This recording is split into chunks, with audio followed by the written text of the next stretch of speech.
জার্মানির রাজধানী বার্লিনে ভয়াবহ বিদ্যুৎ বিপর্যয়ে জড়িতদের গ্রেপ্তারে তথ্য দিয়ে সহায়তা করলে 10 লাখ ইউরো বা প্রায় 12 লাখ ডলার পুরস্কার দেওয়ার ঘোষণা দিয়েছে দেশটির সরকার। ফরাসি বার্তা সংস্থা ফ্রান্স 24 এর বরাতে জানা গেছে এই তথ্য।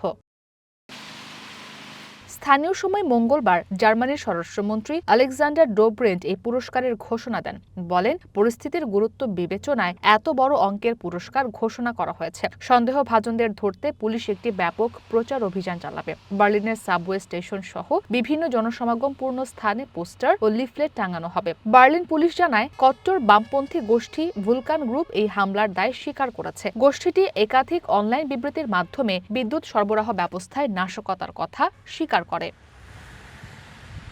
চলতি বছরের শুরুতে বার্লিনের দক্ষিণ পশ্চিমাঞ্চলের বিদ্যুৎ কেন্দ্রে বামপন্থী কর্মীদের অগ্নিসংযোগের ফলে কয়েক হাজার পরিবার ও ব্যবসা প্রতিষ্ঠান বিদ্যুৎ বিচ্ছিন্ন হয়ে পড়ে। এ সময় শীতের তীব্রতায় বিদ্যুৎহীন অঞ্চলগুলোতে মারাত্মক দুর্ভোগে পড়েন স্থানীয় বাসিন্দারা। প্রায় এক সপ্তাহ বিদ্যুৎ বিচ্ছিন্ন থাকার পর গত 7 জানুয়ারি বিদ্যুৎ সংযোগ পুনরুদ্ধার করা হয়। বলা হচ্ছে, এটি দ্বিতীয় বিশ্বযুদ্ধের পর রাজধানী বার্লিনে হওয়া দীর্ঘস্থায়ী ব্ল্যাক আউট।